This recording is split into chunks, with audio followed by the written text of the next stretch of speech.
এইবার যে আমরা চায়না ভিজিট মাননীয় প্রধানমন্ত্রী করলেন, সেইখানে বাংলাদেশকে একটা ম্যানুফ্যাকচারিং হাবে পরিণত করার জন্য যথেষ্ট পরিমাণে উৎসাহ উদ্দীপনা আমি চাইনিজ ব্যবসায়ীদের মধ্যে দেখেছি। চায়নার সরকার আমাদেরকে সে ব্যাপারে সহযোগিতা করবে সে ব্যাপারেও নিশ্চিত করেছেন। একইভাবে আমরা ভারত সফরে যখন গিয়েছি সেখান থেকেও কিন্তু আমাদের এই আমদানি রপ্তানি বাণিজ্য বৃদ্ধির ব্যাপারে বিশেষ করে বিমস্টেক, যেটা বে of Bengal initiative for technical and economic cooperation, এইটা কিভাবে আরও ফ্লারিশ করা যায়, আরও বৃদ্ধি করা যায়। আপনারা জানেন যে বাংলাদেশ শুধুমাত্র বাংলাদেশের ভূখণ্ড না, এই বাংলাদেশের বে অফ বেঙ্গল ইনিশিয়েটিভের মাধ্যমে বাংলাদেশের যে মাতারবাড়ি ডিপ সি পোর্ট হচ্ছে, আমাদের যে চিটাগাং পোর্ট, মংলা বন্দর সহ অন্যান্য যে বন্দরগুলির মাধ্যমে আমাদের ল্যান্ডলক ভুটান এবং নেপালে আমরা রপ্তানি বাণিজ্য প্রসার যাতে আমরা করতে পারি, পরিবহন করতে পারি, সেটার ব্যবস্থা আমরা করেছি। এবং সেই সাথে ল্যান্ডলক সেভেন সিস্টার বলে পরিচিত আমাদের নর্থ ইস্টার্ন যে ভারতের যে স্টেটগুলি আছে, সেখানেও কিন্তু আমাদের রপ্তানি বাণিজ্য আরও বাড়বে এবং সে বিষয়ে বিভিন্ন দেশের আগ্রহ। বিশেষ করে এই মুহূর্তে আমরা জাপানের সাথে আমরা ইকোনমিক পার্টনারশিপ এগ্রিমেন্ট নিয়ে কাজ করছি।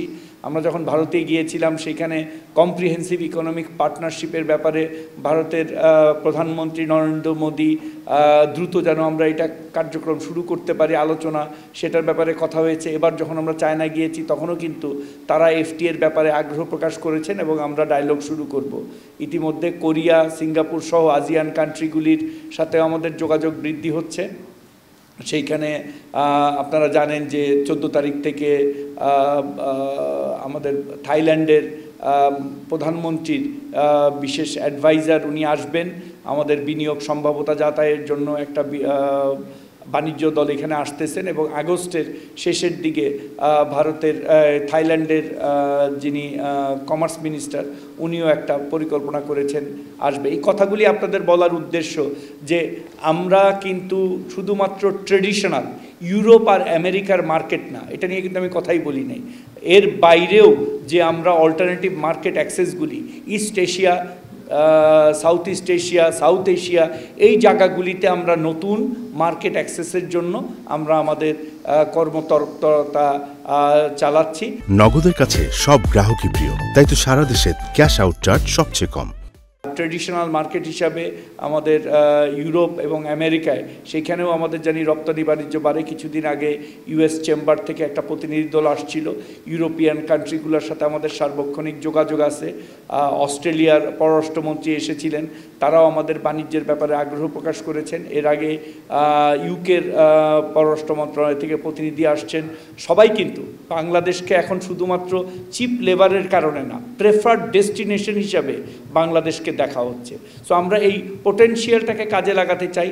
কিছুদিন আগে কাতার থেকে দল আসছিল, ডাইরেক্ট কিভাবে চিটাগাং পোর্ট থেকে কাতার পোর্ট সংযুক্ত করা যায় সেই ব্যাপারে আমাদের কথা হচ্ছে। সো আমরা রিজিওনাল কানেক্টিভিটির মাধ্যমে আমাদের এই বাণিজ্য প্রসারে নিয়ে কিন্তু আমরা কাজ করছি।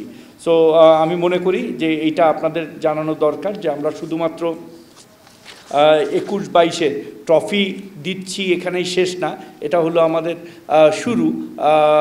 এখান থেকে আমরা কিভাবে আগামীতে আমাদের যে লক্ষ্যমাত্রা সেই লক্ষ্যমাত্রা অর্জন করতে পারি। আর সব কিছুর শেষে যে জিনিসটা আমাদের সবসময় খেয়াল রাখতে হয় এবং আমাদের বাংলাদেশ আওয়ামী লীগের নির্বাচনী ইশতেহারে যেটা ছিল যে কর্মসংস্থান তৈরি, এই রপ্তানি বাণিজ্য, এক্সপোর্ট প্রসেসিং জোন, এই সব কিছুর মূল উদ্দেশ্য কিন্তু আমরা যেন বেশি বেশি করে কর্মসংস্থানের ব্যবস্থা করতে পারি। যে জন্য মাননীয় প্রধানমন্ত্রী এবার হস্তশিল্পটাকে বর্ষপণ্য ঘোষণা করেছেন। আমরা কিন্তু জেলা পর্যায়ে, উপজেলা পর্যায়ে, ইভেন গ্রাম পর্যায়ে একটি গ্রাম একটি পণ্যের মাধ্যমে প্রতিটা গ্রাম থেকে যে উৎপাদিত পণ্যগুলি আমরা দেশের বাজারে এবং রপ্তানি বাজারে আমরা যেন মার্কেটিং করতে পারি, সে ব্যাপারেও কিন্তু আমরা কর্মসূচি নিয়েছি যেহেতু বর্ষপণ্য হিসাবে। এবং মাননীয় প্রধানমন্ত্রী আমাদেরকে বলেছেন যে গার্মেন্টস যে ধরনের সুবিধা পায়, চামড়া এবং চামড়াজাত পণ্য, পাট এবং পাটজাত পণ্য, কৃষি উৎপাদিত এবং প্রসেস পণ্য, একই সুযোগ সুবিধা দেওয়ার জন্য আমরা কার্যক্রম গ্রহণ করেছি। আমাদের এই রিফ্লেকশনটা আপনারা আমাদের আগামীতে যে এক্সপোর্ট পলিসি থাকবে, ইম্পোর্ট পলিসি থাকবে, এগুলোর মধ্যে আমরা এর রিফ্লেকশন আমরা ঘটাতে চাই। তো আমি আর বক্তব্য দীর্ঘায়িত করব না।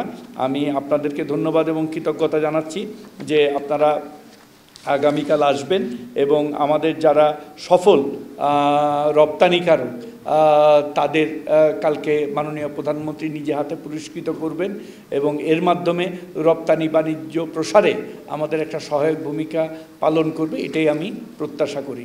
সকলকে ধন্যবাদ। জয় বাংলা, জয় বঙ্গবন্ধু।